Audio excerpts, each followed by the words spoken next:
¿Qué es Música por un Cambio? Música por un Cambio es un proyecto dedicado a combatir mediante la música el racismo y la discriminación en México y en Estados Unidos. Esta serie de recitales invita a la reflexión y al cuestionamiento. Música por un Cambio busca que nos demos cuenta de la realidad que existe en el mundo y que hagamos algo al respecto. Mediante la música de compositoras y compositores mexicanos y afrodescendientes, así como conocer la opinión y trayectoria de cada uno de los involucrados. Música por un Cambio busca sembrar una semilla de lucha, de conciencia, de amor y de humildad en todos nosotros. No hay que dejar que sea solo un ideal. Hagamos acciones. En esta serie existen dos asociaciones involucradas, Racismo MX y Castle of Skins. Nosotros podemos apoyarlas a que continúen su ardua labor. Para ello, podemos realizar donaciones mediante PayPal. Todos necesitamos un cambio. El mundo necesita que cambiemos. ¿Qué nos hace falta para hacerlo? Que la música sea el cambio que el mundo necesita. Hola, mi nombre es Armando Ortiz Montenegro. El día de hoy en Música por un Cambio es la segunda parte del recital de Maya Giles, que el día de hoy nos interpretará la obra del gran compositor mexicano Javier Torres Maldonado, Invención. Y si no han visto la primera parte de su recital, vayan a Música por un Cambio 12, que es el episodio que pasó el día de ayer. Entonces, sin más por el momento, los dejo con Maya Giles en el violín interpretando Invención de Javier Torres Maldonado. ¡Comenzamos!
Les voy a dar la bienvenida y quiero presentarles al maestro Javier Torres Maldonado.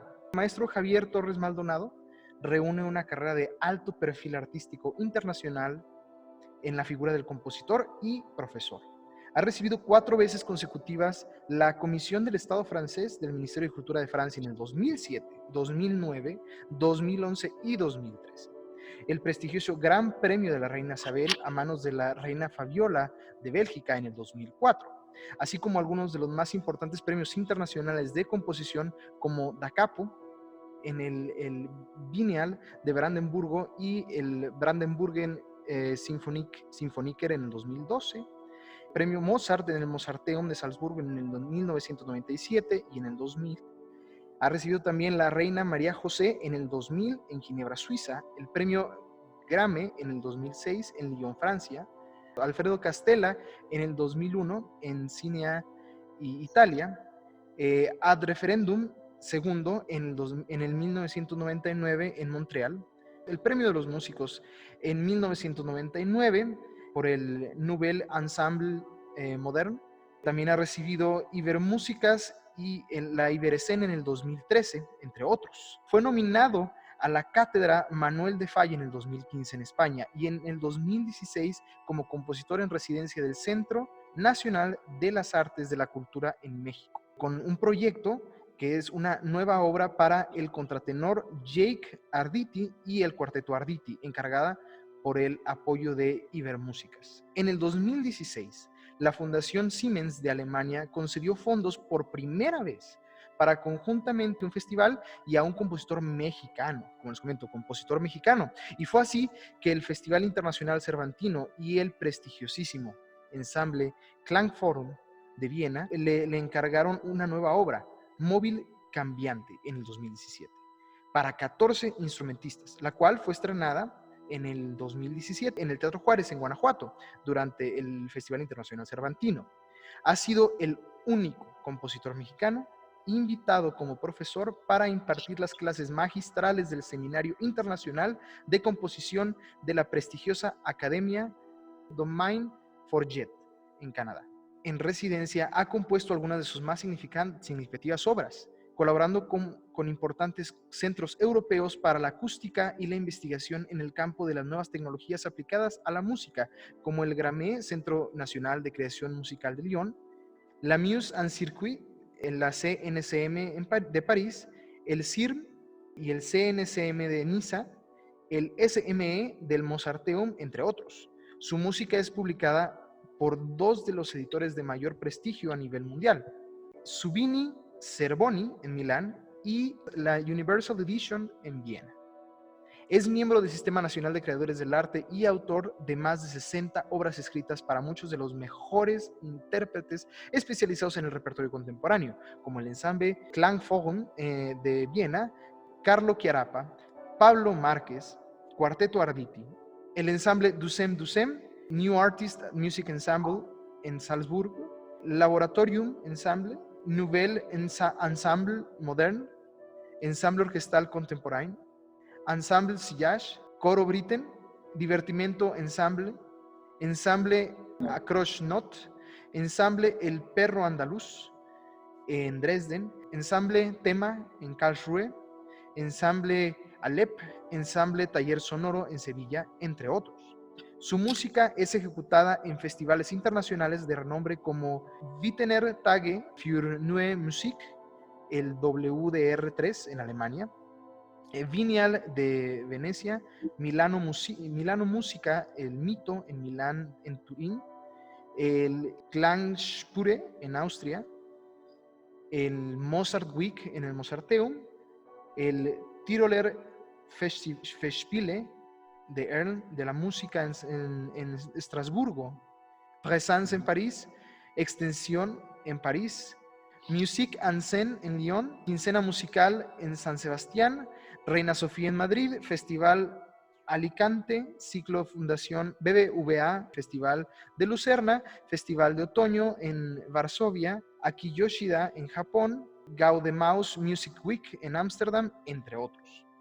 Es titular tiempo completo de la Cátedra de Composición y Nuevas Tecnologías y Exposición Electroacústica. Coordina el ciclo internacional de seminarios y conciertos Labirinti Sonori del Conservatorio Arrigo Boito de Parma, organizado en la colaboración con dicha institución, la universidad y la Casa del Suono Casa de la Música de Parma, en Italia. Ha sido miembro del Consejo Académico del Conservatorio de Parma. También lleva a cabo una actividad incesante de clases magistrales y seminarios de composición a nivel internacional en muchas de las universidades y conservatorios de mayor prestigio, principalmente en Europa, en el Mozarteum de Salzburgo, Conservatorio Superior de Música y Danza de Lyon, en Francia, el Conservatorio Alta Academia de Música de Estrasburgo, la Universidad Malmö en Suecia, Conservatorios Superiores de Zaragoza, Sevilla, Castilla y León, Málaga, así como el Musiken en el Centro Superior de Música del País Vasco. En México, hasta el 2018, en el CENART, a través del Seminario Magistral de Composición y Ciclo Internacional de Música Laberintos Sonoros, ha promovido la difusión internacional de la música mexicana, encargando obras a jóvenes compositores mexicanos que han participado a dicho evento, promoviendo oportunidades de internacionalización de su obra con estrenos en Europa. Estudió composición en los conservatorios de México y Milán, graduándose de ambas instituciones con resultados excepcionales. También realizó brillantemente sus estudios de perfeccionamiento en composición con Franco Donatoni, Ezio Corgi en la Academia Nacional de Santa Cecilia en 1999 en Roma, Iván Fedele en el Conservatorio de Estrasburgo, donde salió con mención honorífica. Estudió composición electroacústica en el Conservatorio de Milán en 1999, del 1999 al 2003, y en el IRCAM de París en junio del 2003. Entre los proyectos que está desarrollando entre 2020 y 2021 se encuentran una obra para 21 cantantes masculinos, inspirada en el canto tradicional de Córcega, que es un encargo por el coro de cámara Espíritu de Lyon en Francia. Es una obra que está próxima a estrenarse. Fénix, Naturaleza Visible, doble concierto de cámara para 2 guitarras y ensamble, encargado por el ensamble Fénix de Basilia en Suiza. Tombeau de Donatoni para soprano y pequeño ensamble, encargo del Festival Bolonia Moderna de Bolonia, Italia. Una obra para oboe y dispositivo electroacústico para la oboísta Pilar Fontalba, encargo del colectivo E7.2, que también será estrenada en el Teatro Gallarre del Pamplona, España, el próximo año. Y una obra para conmemorar el 20 aniversario del ensamble Taller Sonoro, encargo del Ministerio de Cultura Español, que será estrenada en el Auditorio 400 del Museo Reina Sofía de Madrid en 2021. Maestro Javier, después de darle esta introducción, le doy la bienvenida. ¿Cómo ha sido para usted o cómo considera que es la trayectoria o la vida de un compositor mexicano? Bueno, los tiempos han cambiado respecto a cuando yo estudié. Cuando yo estudié en México no había muchas cosas que definitivamente hoy existen. No había la facilidad de encontrar partituras o enviarlas por internet. Cuando se lograba obtener una partitura, yo me acuerdo cuando una amiga mía que había ido a Alemania y me trajo de regreso la partitura de Lulú de Alban Berg, pues era un tesoro increíble, ¿no? O sea, eran cosas que uno disfrutaba mucho porque era tan difícil obtener la música que no era fácil. Inclusive partituras ya, digamos, históricas, como precisamente las de Alban Berg o de otros compositores, ¿no? Por no hablar, obviamente, de las partituras contemporáneas de ese momento, ¿no? Que desde luego que en México se hacía música contemporánea también, pero es importante tener una visión general, ¿no? Y la circulación que hay hoy en día es muy diferente, ¿no?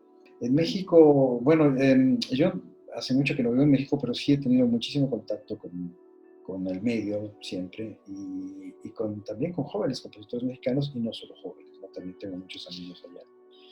Desde luego es algo complicado porque en México hoy está mejor que antes.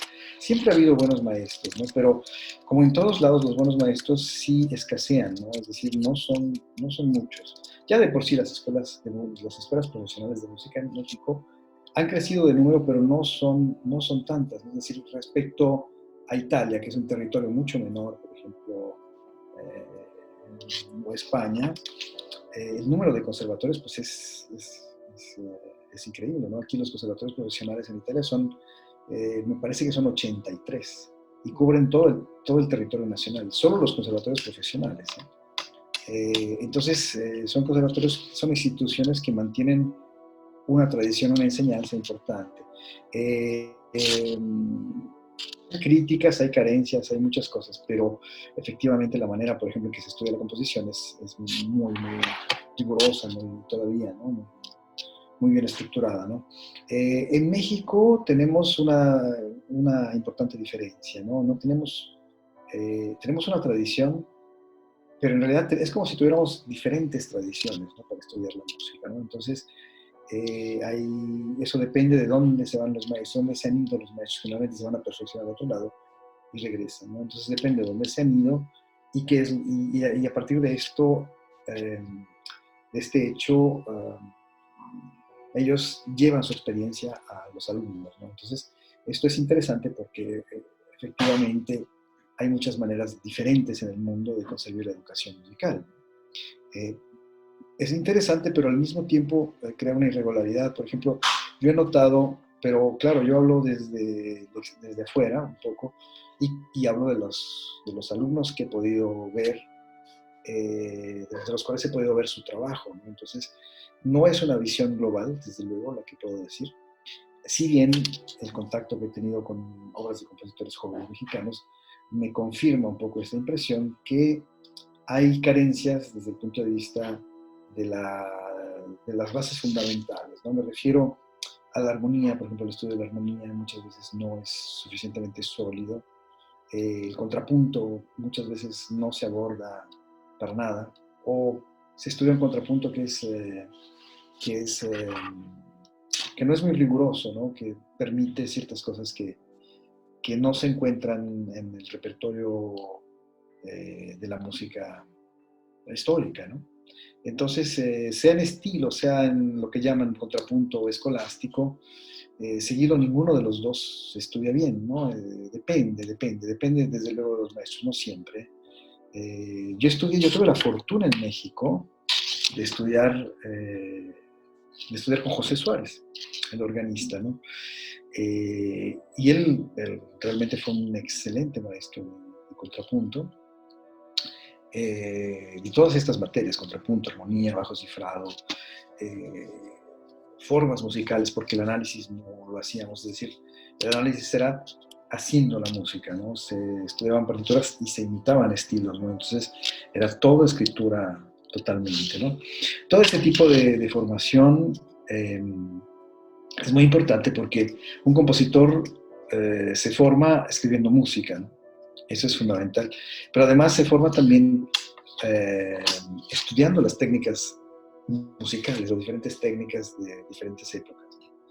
Este dominio es muy importante, ¿no? Así como el tocar un instrumento. Yo conozco muchos compositores que no tocan un instrumento, no solo en México, o sea, digo, hablo en general, que no tocan un instrumento. Y esto es un poco contradictorio, ¿no? Porque un compositor, antes que nada, tiene que ser músico. Ahora, ser músico no basta para ser compositor, no es suficiente. Hay que tener una formación muy completa, ¿no? Entonces, en la que entran todos estos factores de los que hablaba, pero también el ser un buen ejecutante, llegar a ser un buen ejecutante. Por lo menos conocer al menos un instrumento armónico, de preferencia el piano.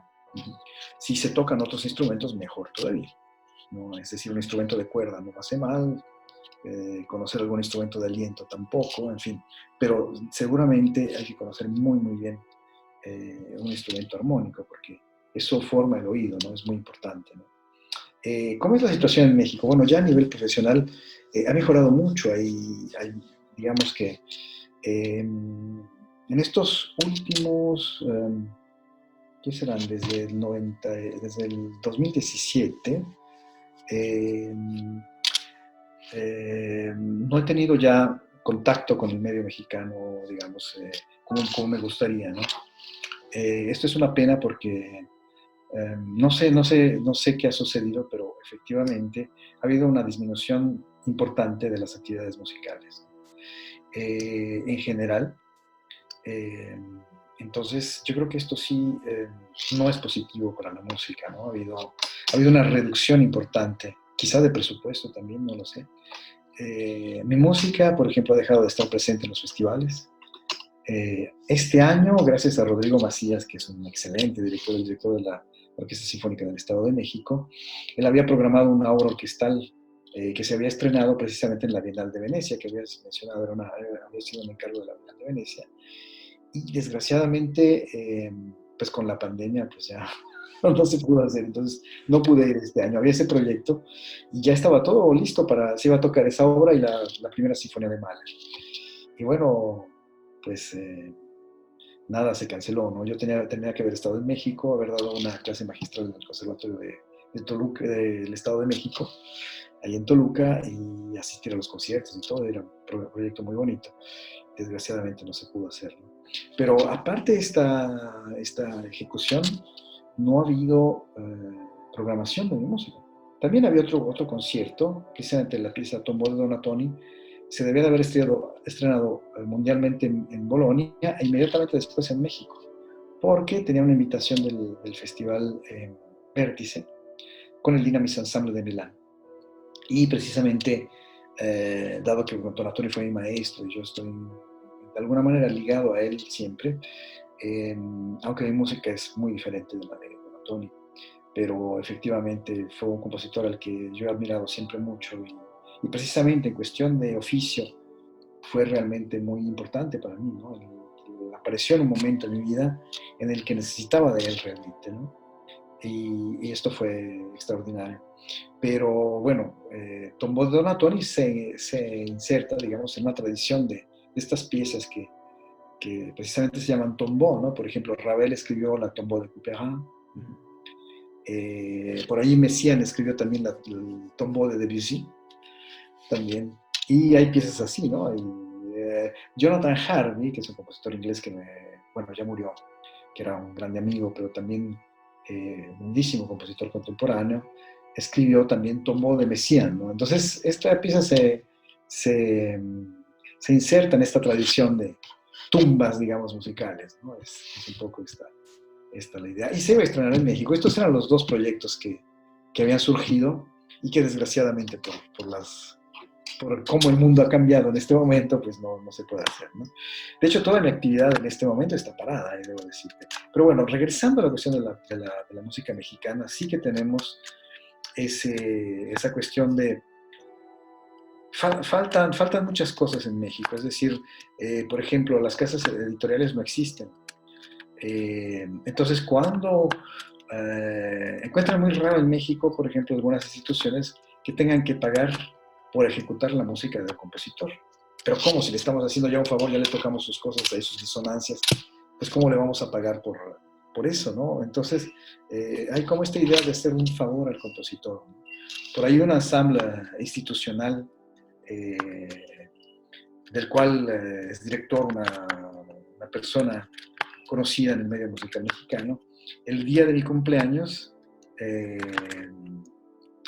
cuando cumplí 50 años, programó una pieza mía junto con otras piezas, pero no se había ocupado de hacer este alquiler. Y entonces, pues recibí una multa de parte del editorial y en vez de disculparse, lo único que escuché, es decir, que leí, porque me mandó por email, es que mi música nunca más se iba a tocar por ese ensamble, ¿no? No cambia mucho, digamos, para mi música esto, pero esta es la actitud, ¿no? Digo, esta es la actitud. Entonces, imagínate, si esto lo hacen con un compositor que ya tiene un poquito de años haciendo siempre la misma cosa como yo, ¿qué cosa le sucede a un joven compositor? Sí, se hace mucho por los jóvenes compositores y todo, pero yo creo que sí hay instituciones que ayudan y todo, pero siento que ha habido una disminución que sí está golpeando al medio musical mexicano. Es decir, que hasta hace algunos años había una situación muy floreciente. Esto sigue por inercia y espero que continúe, no obstante las dificultades, ¿no? Entiendo que ahora, además, con la pandemia, pues va a ser más difícil, ¿no? Porque se afronta también un momento en el que las cuestiones económicas se vuelven, perdón, más complicadas, ¿no?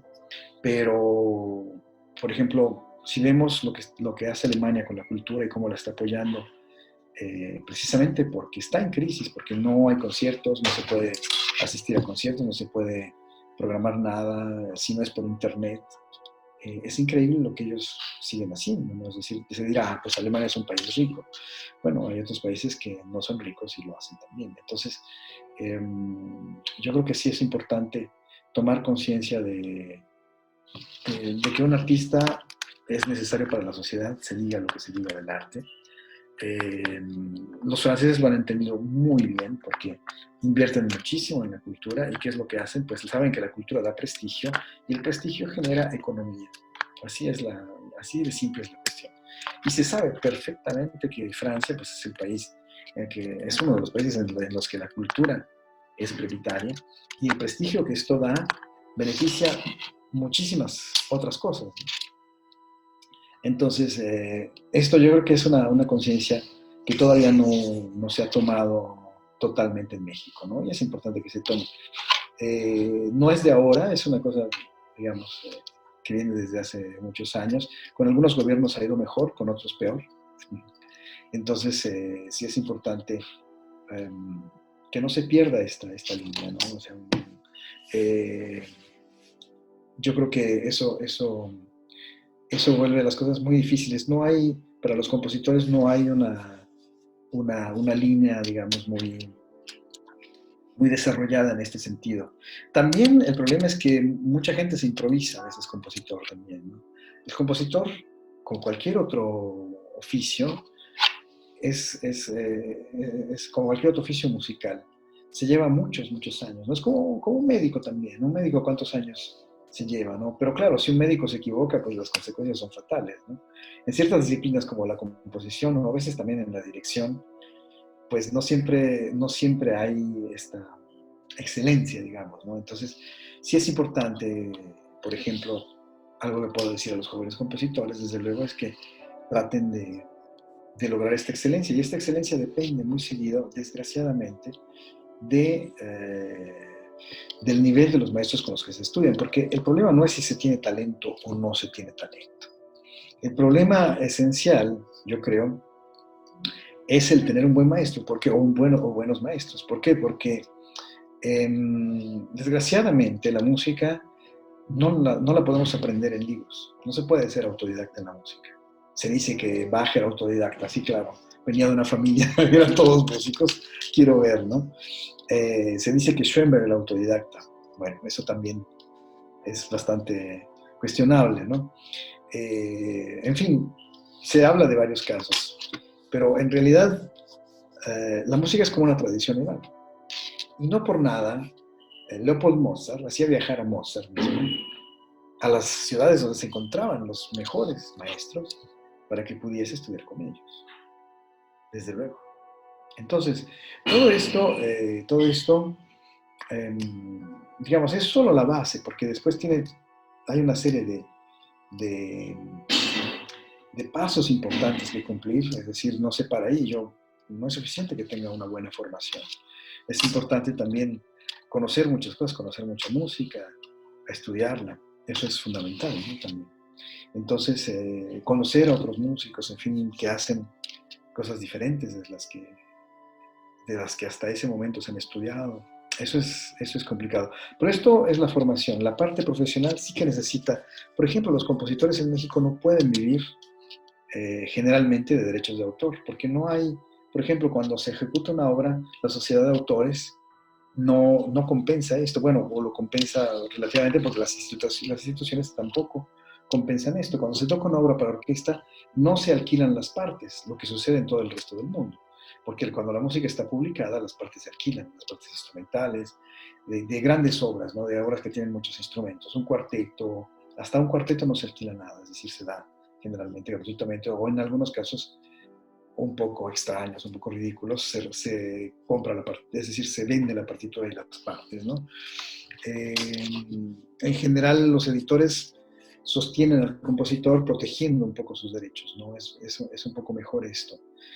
Pero este tipo de actividad empresarial no existe en México, no, es difícil que exista porque no están dadas las condiciones a nivel institucional. Parece ridículo tener que pagar por tocar la música de un compositor, ¿no? Por ejemplo.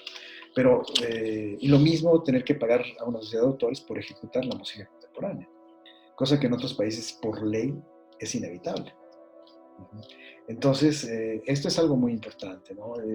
Yo sé que Mario Lavista ha hablado mucho de esto y tiene razón en todo lo que dice de todo esto, lo ha hecho presente, se afilió a la Sociedad de Autores Española, precisamente porque los derechos no se les respetaban, ¿no?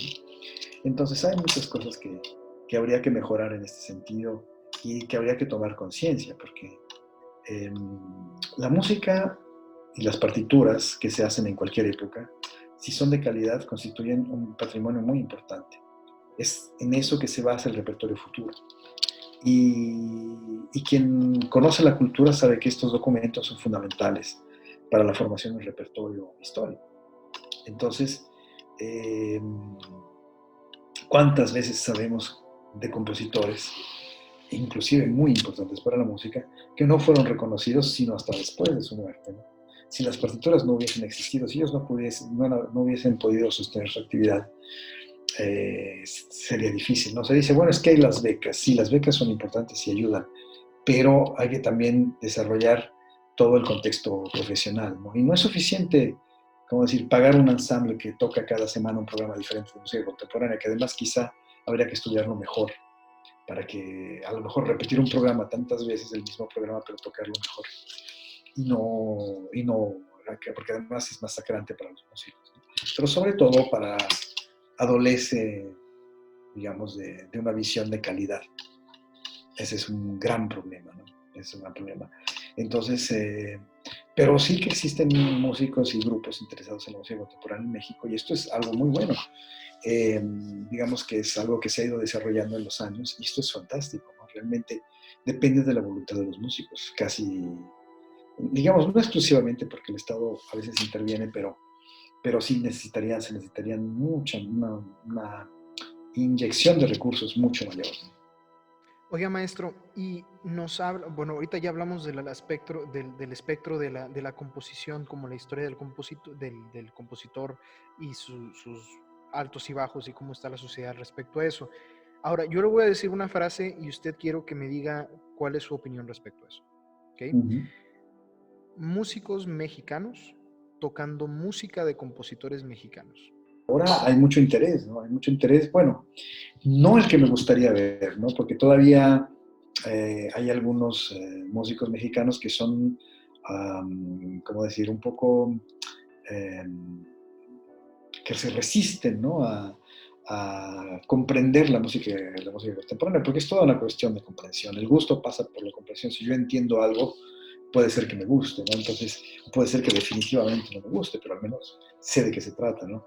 Entonces, eso es importante. Claro, la música contemporánea tiene también el aspecto de la dificultad técnica, ¿no? Que no es fácil, el desarrollo de técnicas nuevas, diferentes aspectos que hacen el abordarla un poco más complicado. Pero también, por ejemplo, en Francia existen comisiones que hace el Estado francés para desarrollar repertorios que estén más a la mano de los alumnos que estudian instrumentos.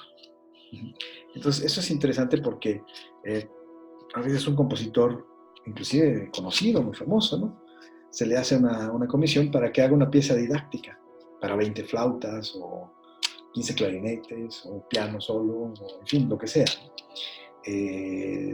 Lo que sirve a la organización que se ocupa de los conciertos en ese caso, ¿no? Eso es muy interesante, porque he escuchado piezas también muy, muy, muy buenas y bellas además, en diferentes festivales que tienen esta característica, ¿no? Entonces, donde intervienen alumnos de los conservatorios o de otros, digamos, de ámbitos formativos musicales.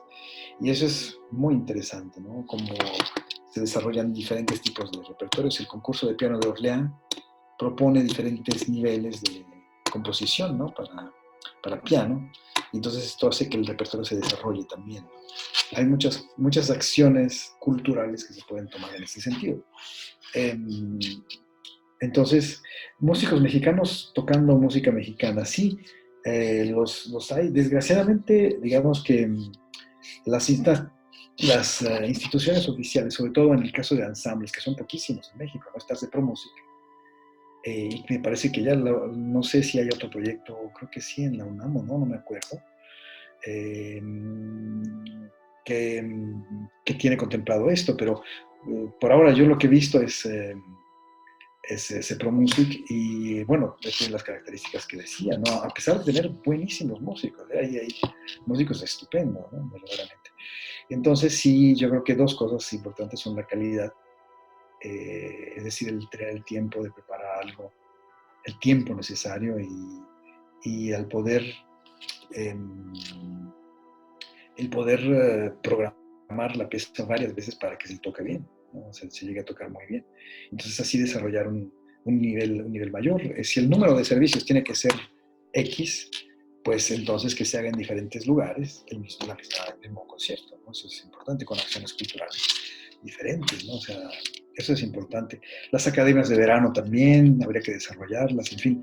Y eso daría también pie a que los músicos mexicanos toquen música mexicana, porque también depende mucho, digamos, de los promotores, los que se llaman, los así llamados promotores culturales, ¿no? Que tienen que, yo creo que sí pueden incrementar mucho esta, esta presencia, ¿no? Yo creo que sí es importante que los músicos mexicanos puedan vivir también de tocar música mexicana contemporánea, ¿por qué no? Se pasa en otros lados, ¿no? Es decir, qué bueno que haya músicos, me encanta que haya músicos mexicanos que me contacten y toquen mis piezas, no obstante la dificultad a veces de algunas de ellas, ¿no? Eso es fantástico, es maravilloso, ¿no? Y precisamente yo creo que necesitaría también de un apoyo más específico, ¿no? Más específico y de una internacionalización mayor donde haya excelencia, ¿no? Donde haya excelencia, allí hay que focalizar las baterías. Se dice, ah, no, es que todos somos iguales y todos tenemos que, todos tenemos que tener las mismas oportunidades. De acuerdo, es importante generar oportunidades, es importante que no haya favoritismos, pero digo yo, Paganini conozco uno, Brahms conozco uno, Jonathan Harvey conocí uno, y Revueltas conocí uno. Entonces, claro, hay muchos compositores muy buenos y siempre en todas las épocas ha habido, y sí es importante dar oportunidades a todos, pero yo creo que también las oportunidades se deben de dar cuando hay la calidad, cuando hay también una trayectoria, no debe haber dudas en hacerlo, porque no reconocer una trayectoria es algo, diría, casi criminal, de verdad, porque, porque quiere decir que no importa nada.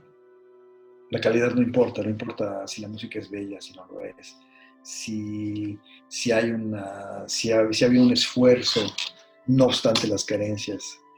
Eh, en fin. Quisiera nada más, antes de concluir o sea, no quiero concluirla, créame, yo estoy bien a gusto aquí platicando con usted, nos servimos un café si quiere, seguimos platicando, pero me gustaría que nos diera nos diera una conclusión, algo nuclear de todo este pensamiento que usted tiene referente a ser un compositor o a ser un artista mexicano y a cómo tuviera que cambiar la escena mexicana para que el artista mexicano pudiera tener un poco más ese apoyo que usted menciona, un poco más ese auge, un poco más esa curiosidad de explorar también compositores mexicanos. ¿Qué nos pudiera decir así una cuestión de esto que nos ha comentado el día de hoy? Pues yo creo que una cosa fundamental seguramente es que haya más recursos de parte de las instituciones.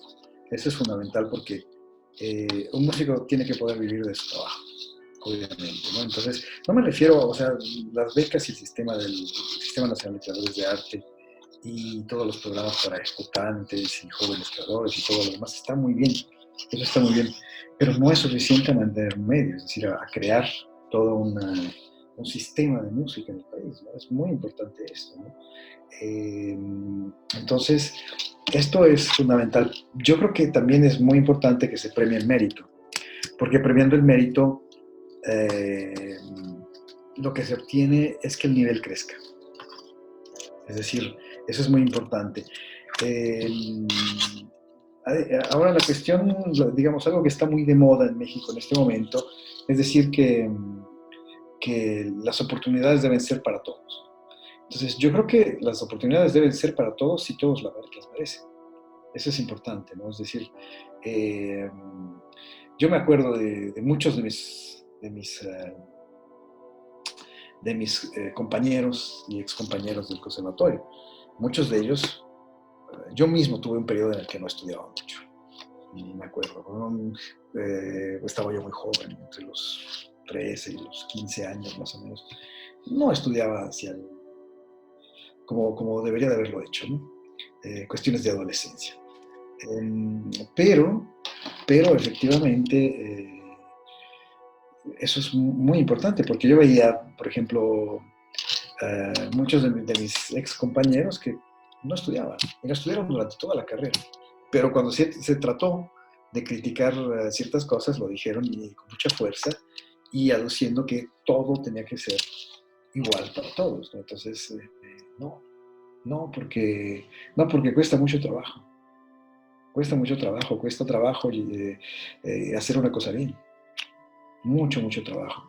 Y sí es importante que se premie la calidad, absolutamente. Es decir, lo que merece ser premiado, que sea la calidad, por supuesto. Ahora, otra cuestión es el nivel de educación. En eso hay que invertir, porque, claro, eh, hablaba de los buenos maestros, desde luego. Un maestro tiene que ganar bien, absolutamente. Es importante que gane bien, para que pueda dedicar su tiempo al estudio. Y si no dedica su tiempo al estudio, pues es mejor que se dedique a hacer otra cosa. Porque no tiene sentido, ¿no? Esa es una cuestión. Eh, entonces, sí, digamos, hay la cuestión de la educación, pero hay también la cuestión profesional. Y otra cosa también es que sin una buena formación, pues no se va a ningún lado. Se pueden tener muy buenas ideas. Hay maestros que enseñan eso, ¿no? A tener muy buenas ideas. Está muy bien. Está muy bien que se tengan buenas ideas, que se cuestione la tradición, eh, que trate de, ¿cómo decir?, de no ser académico en este sentido, ¿no? Pero por otro lado, eso se puede hacer solamente con buenas bases, solamente. Entonces, sin buenas bases no se puede hacer. ¿Y cómo se puede mejorar? Pues sí, decía, tiene que haber más oportunidades de conciertos, más oportunidades eh, de producción de discos, de festivales, en fin, que incluyan a músicos mexicanos tocando la música contemporánea y, algo muy importante, la internacionalización de las cosas mejores. Esto es también muy importante, ¿no? Permitir y fomentar esta internacionalización que permita a los músicos también adquirir y dar un prestigio al medio musical mexicano mayor, ¿no? Eso es muy importante. Sí, sí. Pues mire, maestro, espero que, o sea, de entrada agradezco que nos dé su tiempo y que nos haya dado esta plática tan necesaria, para los oídos y los ojos mexicanos. Y qué bueno que esto ya queda grabado para el Internet, que como medio masivo de difusión, esperemos que se difunda masivamente su postura, porque de verdad eh, tenemos mucho que aprender. Tenemos mucho que aprender y tenemos que estar ávidos de ese aprendizaje. Como usted nos dice, toda la enseñanza que usted nos da, nosotros tenemos que tener tanto intérpretes como audiencias, como gobiernos, como educadores, la humildad de aprender y de aplicar lo que se aprende. Algo muy importante que se me olvidaba. Ojalá de todo este un proceso que ojalá se genere como del que hemos hablado, ojalá que de cualquier manera no se deje fuera a los compositores que no vivimos en México, porque la aportación que podemos dar es importante, yo creo que sí. Y claro, claro, definitivamente, compositor mexicano, un mexicano en mexicano, esté aquí o esté en China. Eso, mire, o en Milán, en este caso.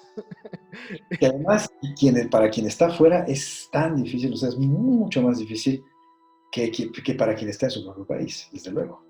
O sea, abrirse camino es mucho, mucho más difícil, en todos los momentos de la carrera.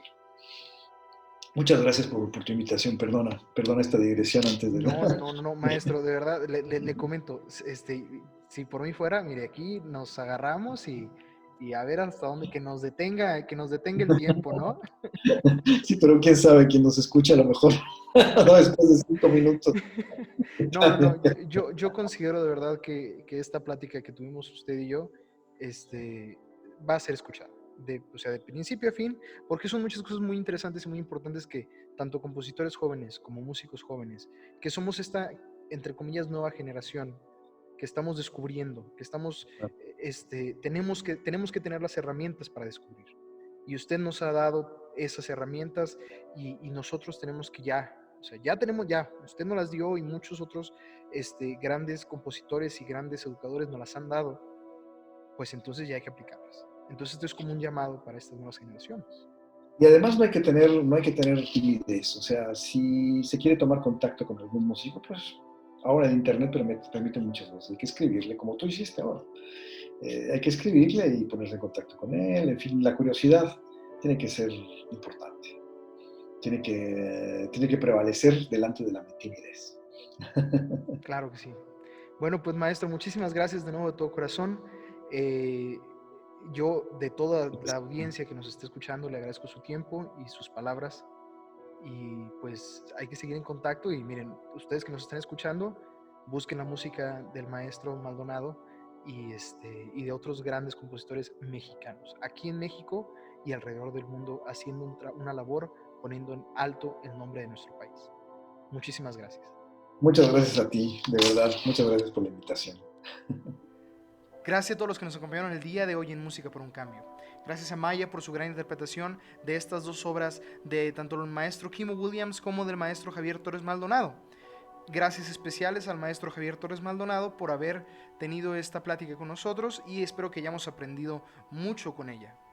Los invito a que escuchemos música de estos compositores y que sigamos abriendo nuestros horizontes a la música nueva.